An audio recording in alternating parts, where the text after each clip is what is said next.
Friends, मैं B S Chauhan आपके अपने यूट्यूब चैनल PMD क्लासेज में हार्दिक स्वागत और अभिनंदन करता हूँ। कैसे हो आप लोग?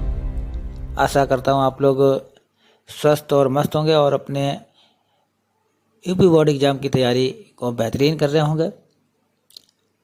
मैं आज आपको हिंदी पद्य खंड के अंतर्गत सुमित्रा नंदन पंत द्वारा रचित काव्य ग्रंथ इगवाणी के चींटी नामक शीर्षक का अध्ययन करेंगे, जो कि आपके पाठ्यक्रम में दिया गया है। इस शीर्षक में कवि ने जो चींटी है उसके बारे में बताया है कि जो चींटी एक तुच्छ प्राणी है, लेकिन फिर भी निरंतर गतिशीलता के साथ अपना कार्य करती रहती है बिना रुके, और कभी भी उसने हार नहीं मानी है। और इस चींटी से ही शिक्षा प्राप्त करके हमें भी अपने कार्य को कंटिन्यू करना चाहिए। तो इसका ही जिक्र किया गया है। आइए पढ़ते हैं। इससे पहले जो बच्चे जुड़े हुए हैं सेशन से, वो सेशन को शेयर कर दें ताकि अन्य बच्चे जुड़ सकें। और जिन बच्चों ने अभी तक चैनल को सब्सक्राइब नहीं किया है वो चैनल को सब्सक्राइब कर लें, क्योंकि इस चैनल के माध्यम से आपको सभी विषयों की कक्षाएं आपको निःशुल्क प्रदान की जाती हैं। और इसके अतिरिक्त जो भी आने वाले वीडियो की नोटिफिकेशन आप तक शीघ्र पहुंच जाएगी, और यूपी बोर्ड की जो ताज़ा तरीन खबरें हैं, अपडेट हैं, उनसे भी आप अवगत होते रहेंगे। इसलिए बेल आइकन को जरूर प्रेस करें और जानकारी प्राप्त करते रहें।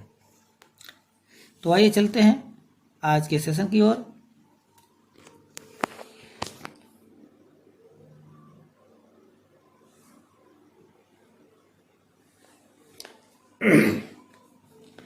चींटी को देखा वह सरल बिरल काली रेखा, तम के तागे सी जो हिलडुल, चलती लघुपद पल पल मिलजुल, वाह है पिपीलिका पात, देखो ना किस भांति। काम करती है वह सतत, काम करती है वह सतत, कन कन कन के चुनती अविरत। चींटी को देखा। देखिए बच्चों,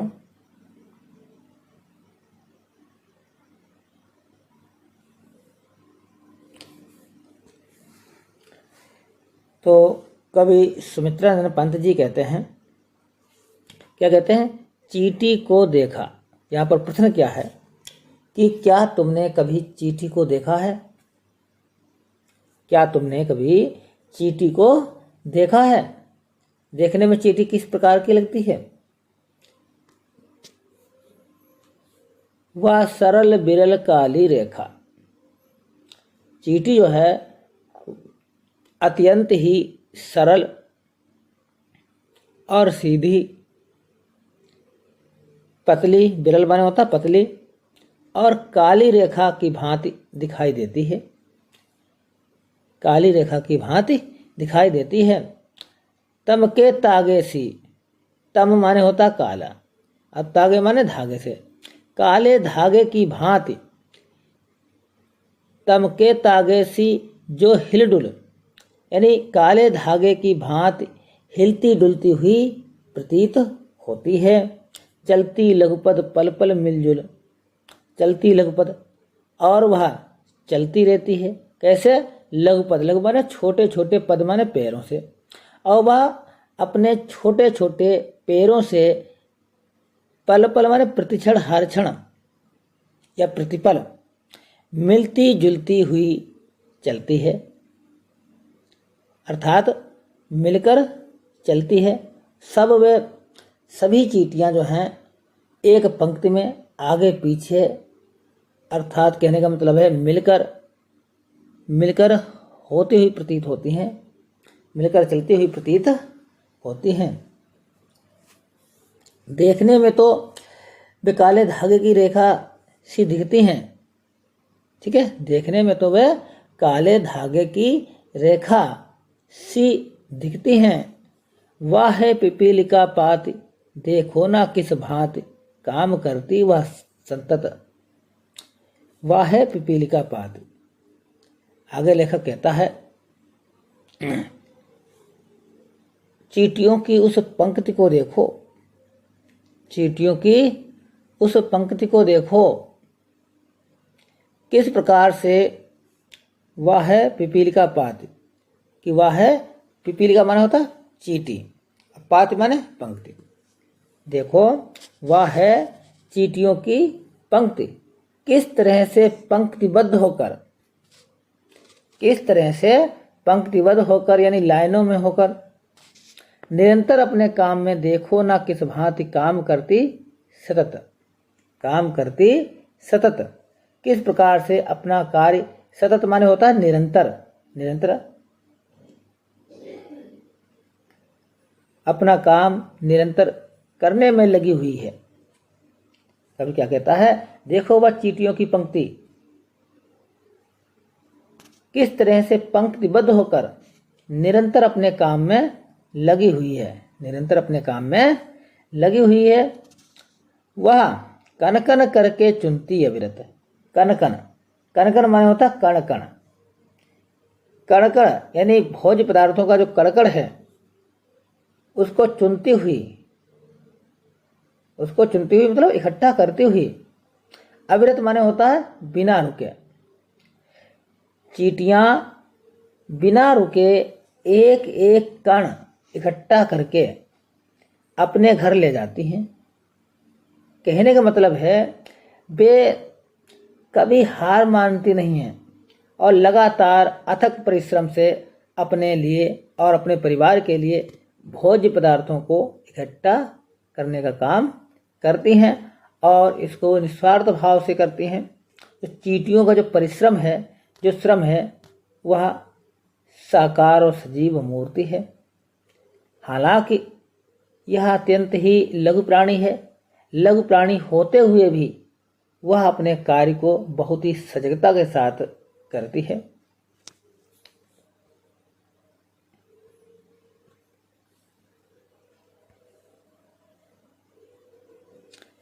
गाय चराती, धूप खिलाती, बच्चों की निगरानी करती, लड़ती अरि से तनिक न डरती, दल के दल से न संवारती, घर आंगन जनपत बुहारती। गाय चराती, धूप खिलाती। आगे कवि ने बताया है ये चींटियां हैं वो इतनी कर्मठ हैं, उसका जिक्र इस पंक्ति में क्या है कि पंत जी कहते हैं, क्या कहते हैं कि चींटियों के पास भी अपनी गाय होती हैं, चींटियों के पास भी अपनी गाय होती हैं, वह अपनी गायों को चराती हैं और उन्हें धूप खिलाती और धूप भी दिलाती हैं, यानी धूप की आवश्यकता होती तो उन्हें धूप में भी ले जाती हैं। बच्चों की निगरानी करती और वे अपने बच्चों की देखभाल भी करती हैं, निगरानी मतलब बच्चों की देखभाल भी करती हैं।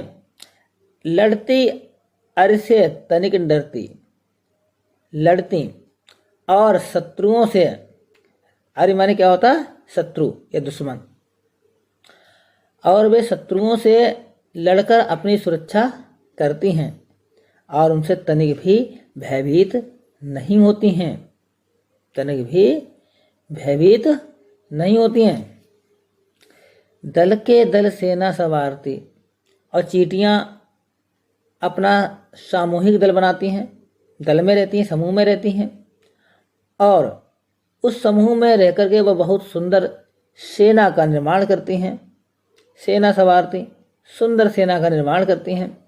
ये चींटियां बहुत सारी गंदी वस्तुओं को घर आंगन जनपत बुहारती, ये चींटियां हैं बहुत सारी गंदी वस्तुओं को उठाकर ले जाती हैं और घर आंगन, जनपद माने रास्ते, लोगों का रास्ता, जिस रास्ते से लोग जाते हैं उस रास्ते को झाड़ पोंछ कर, बुहारती मतलब झाड़ पोंछ कर साफ कर जाती हैं।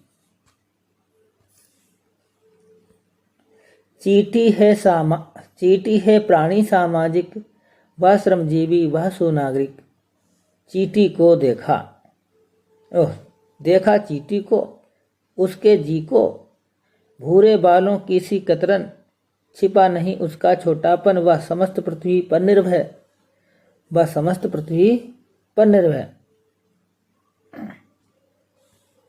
विचरण करती श्रम में तन में, वह जीवन की जिंदगी अच्छे, वह भी क्या देही है तिल सी, प्राणों की रिल मिल झिलमिल सी, दिन भर में वह मीलों चलती, अथक कार्य से कभी न टलती।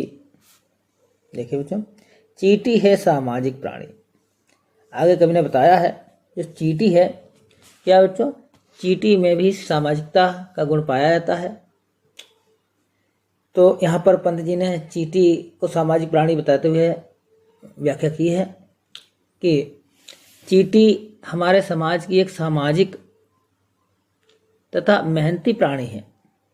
कैसी है? मेहनती है, सामाजिक भी है और मेहनती प्राणी भी है।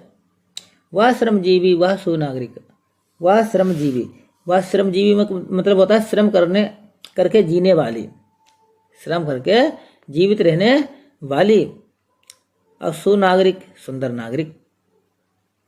वह एक सभ्य नागरिक है, वह एक सुनागरिक मतलब सभ्य नागरिक है और मेहनत से कार्य करने वाली प्राणी है। जिस प्रकार मनुष्य एक सामाजिक प्राणी होता है, मनुष्य एक सामाजिक प्राणी होता है और वह समाज के नियमों और कर्तव्यों का पालन करता है, ठीक उसी प्रकार से चींटी भी सामाजिक प्राणी होने के नाते वह समाज के नियमों और कर्तव्यों का पालन करती है, नियमों और कानूनों का पालन करती है। तो आगे पंत जी इसी का जिक्र करते हुए आगे कहते हैं कि जो चींटी है वह भी बहुत परिश्रमी और अच्छी नागरिक है।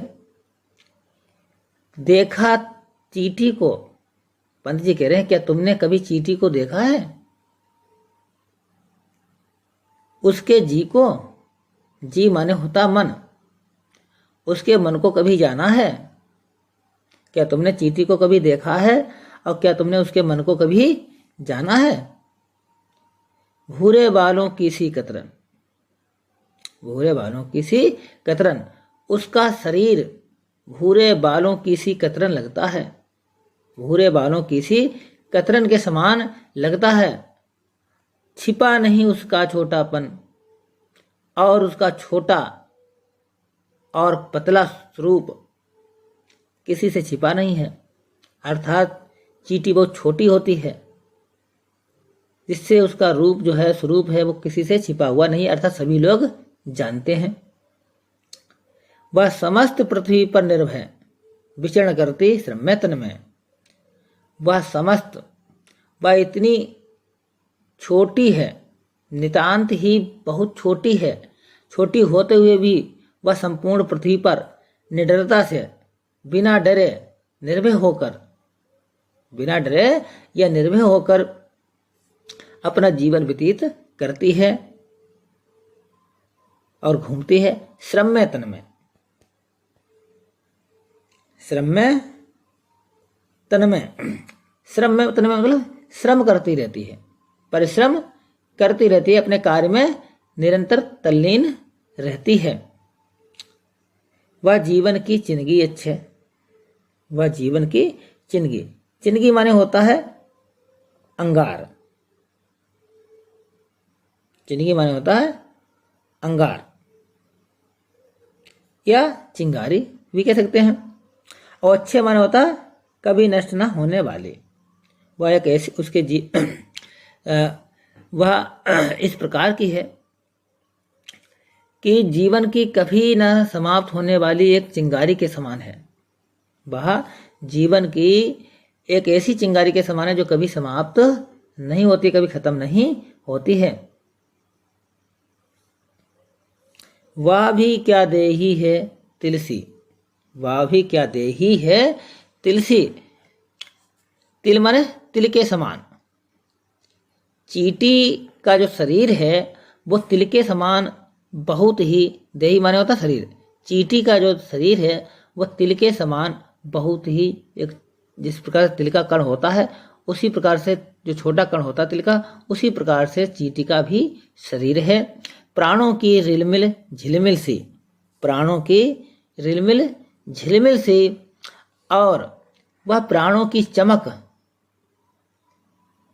झिलमिल झिलमिल माना होता है चमक और झिलमिलाहट के समान है। दिन भर में वह मीलों चलती, अथक कार्य से कभी न टलती। दिन भर वह मीलों चलती, वह दिन भर में मीलों चलती है, यानी बहुत दूर तक चलती है, परंतु लेकिन इतना चलने पर भी परिश्रम से, अथक, अथक माने होता है बिना थके हुए, जो कार्य करती है, जो परिश्रम करती है, वो परिश्रम से कभी भी डरती नहीं है और निरंतर बिना थके सदा अपना कार्य करती रहती है। तो यहाँ पर बच्चों जो तिलसी में जो है उपमा अलंकार है, तिलसी में कौन सा अलंकार है बच्चों? उपमा अलंकार है। और रस इसमें वीर है। और भाषा की बात करें तो खड़ी बोली है।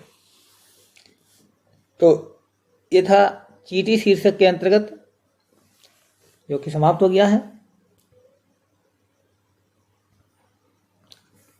और इसका जो अगला भाग है चंद्रलोक में प्रथम बार, इसका हम अगले वीडियो में चर्चा करेंगे। तो आज का वीडियो बच्चों कैसा लगा है इसको कमेंट बॉक्स में अवश्य बताएं। और मिलते हैं हम नेक्स्ट वीडियो में, तब तक के लिए धन्यवाद। पढ़ते रहिए, मस्त रहिए और अपनी तैयारी को कंटिन्यू करिए।